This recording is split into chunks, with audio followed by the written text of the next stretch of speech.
Are you getting the backup couldn't be completed because of poor network error on your iPhone? This issue usually occurs due to unstable or slow internet connectivity. Don't worry, this guide will help you troubleshoot and fix this error to complete your iCloud backup successfully. So let's get started. First, open Setting, tap Wi-Fi, tap I option. Make sure to turn off low data mode. Scroll down, tap Configure DNS, select Manual, enter 8.8.8.8 and add 8.8.4.4. This will boost your internet connection on your iPhone. After that, check your Wi-Fi connection. Open any browser and go to fast.com to check your internet speed. If your connection is slow, try turning on airplane mode, wait a few seconds, and then turn it off. You can also try switching between Wi-Fi and mobile data. Also, try moving closer to your Wi-Fi router to improve the connection.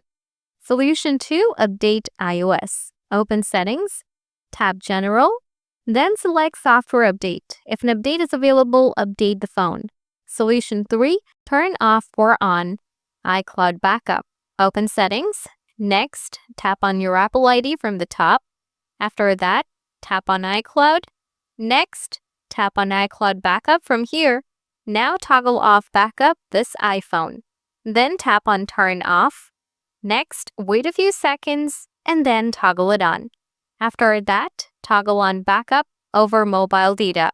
Now check if the issue is gone. Solution 4. Reset network settings. Open Settings and go to General. Scroll down and tap Transfer or Reset iPhone. Tap Reset and select Reset Network Settings. Then enter your passcode and tap on Reset Network Settings again. After that, the issue should be fixed. By following these steps, you should be able to fix the backup couldn't be completed because of poor network error on your iPhone.